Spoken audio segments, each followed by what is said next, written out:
नमस्कार दोस्तों, मेरा नाम दीपक है और मार्गदर्शन में आपका स्वागत है। आज हम बात करने वाले हैं दो बड़े ई कॉमर्स जायंट्स की, अमेज़न और फ्लिपकार्ट। अमेज़न और फ्लिपकार्ट के खिलाफ चल रही एंटी कंपटीशन एलिगेशन के बारे में आज हम बात करें। ये दोनों प्लेटफॉर्म इंडिया के ई कॉमर्स मार्केट का बहुत बड़ा हिस्सा कंट्रोल करते हैं, पर इनके ऊपर लगे हैं कुछ सीरियस इल्जाम, जैसे कि प्रीडेटरी प्राइसिंग, डेटा मिसयूज और अनफेयर ट्रेड प्रैक्टिसेस।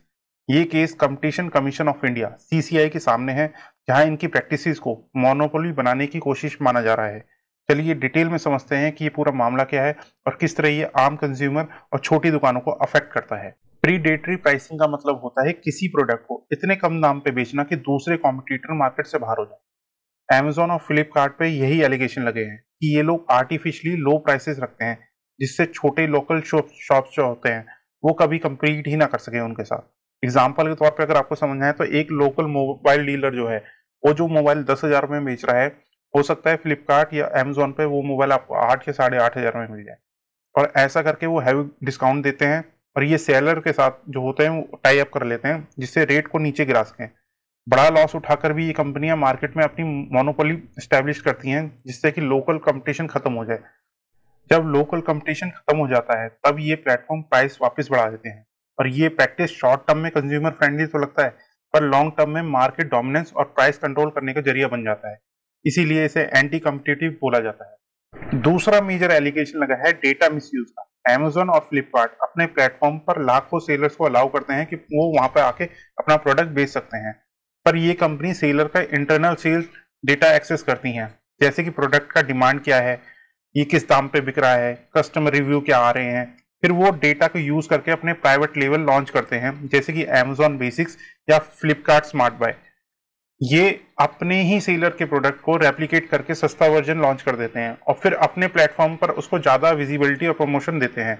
इससे असली सेलर के जो बिजनेस है वो गिर जाता है, और Amazon और फ्लिपकार्ट अपनी ब्रांड को पुश करते रहते हैं, जिससे कि उनका प्रोडक्ट ज्यादा बिके।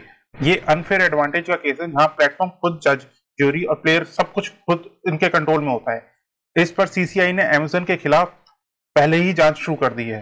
हर साल दिवाली, बिग बिलियन डेज या ग्रेट इंडियन फेस्टिवल सेल में आपने देखा होगा कि टीवी, स्मार्टफोन और गैजेट पर ह्यूज डिस्काउंट मिलते हैं।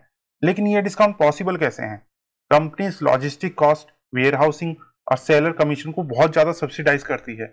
बड़े सेलर जिन्हें प्रेफर स्टेटस दिया जाता है, उनको सपोर्ट मिलता है। एक रिपोर्ट के मुताबिक Amazon के 33% से ज्यादा सेल सिर्फ 35% सेलर के थ्रू ही होता है। इनमें से कुछ सेलर जैसे क्लाउडटेल और अपेरियो का Amazon से डायरेक्ट या इनडायरेक्ट लिंक है। ये डीप डिस्काउंटिंग छोटी दुकानों के लिए बिल्कुल इम्पॉसिबल है, वो किसी भी तरीके से इसको कम्पीट ही नहीं कर सकते। बिना प्रॉफिट के काम करने की मजबूरी उन्हें मार्केट से बाहर कर देती है, और ये सब प्रैक्टिसेस फेयर कंपटीशन के खिलाफ हो जाती हैं। सीसीआई एक स्टैट्यूटरी बॉडी है जो मार्केट में हेल्दी कंपटीशन बनाए रखने का काम करती है। 2019 में दिल्ली व्यापार महासंघ ने Amazon और फ्लिपकार्ट के खिलाफ कंप्लेंट फाइल की थी। उन्होंने कहा कि ये कंपनी डील्स, प्रेफरेंशियल ट्रीटमेंट और प्रीडेटरी प्राइसिंग के जरिए मार्केट को डिस्टॉर्ट करके रखती हैं। सीसीआई ने जनवरी 2020 में इनके खिलाफ एक जांच शुरू करी थी। Amazon ने इनिशियली ये कहा कि ये जांच को चैलेंज करते हैं। इन्होंने कहा कि हम सिर्फ मार्केट प्लेस हैं, सेलर इंडिपेंडेंट है पूरी तरह से। लेकिन 2021 में कर्नाटका हाई कोर्ट ने सीसीआई को इन्वेस्टिगेशन के लिए ग्रीन सिग्नल दे दिया। अभी तक बहुत सारी कॉन्फिडेंशियल डॉक्यूमेंट्स और ईमेल सीसीआई के पास सबमिट हो चुके हैं। इन्वेस्टिगेशन अभी भी चल रही है। छोटी दुकानें या ट्रेडिशनल किराना शॉप के लिए ये बहुत बड़ी समस्या है। जहां फ्लिपकार्ट और Amazon डीप डिस्काउंट और फ्री डिलीवरी ऑफर करते हैं, वहां लोकल दुकानों के पास ज्यादा मार्जिन ही नहीं होता।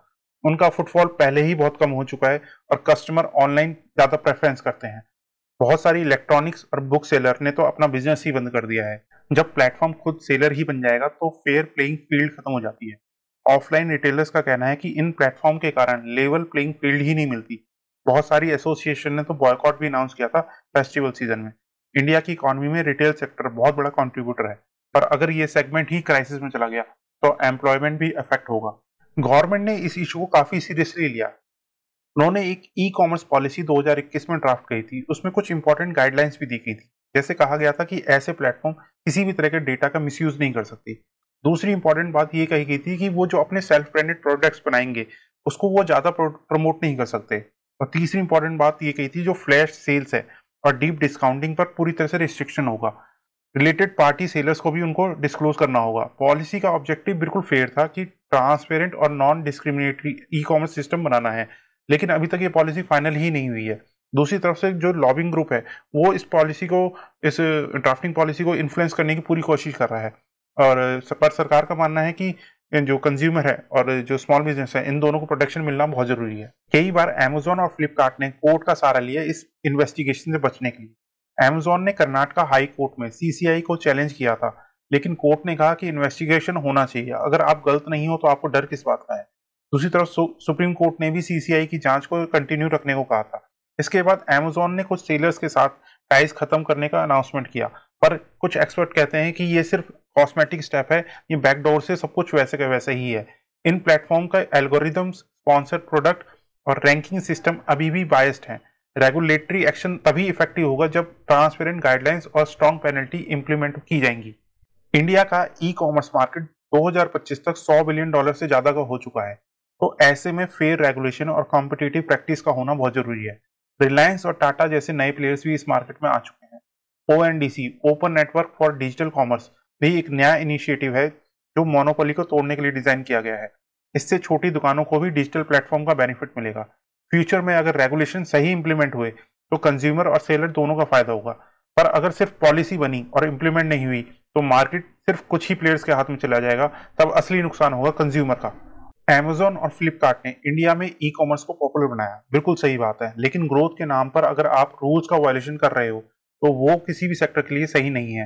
प्रीडेटरी प्राइसिंग और डेटा मिसयूज जैसी टैक्टिक शॉर्ट टर्म में तो सही लग सकती हैं, पर लॉन्ग टर्म में ये आपकी मार्केट को खत्म कर देंगी।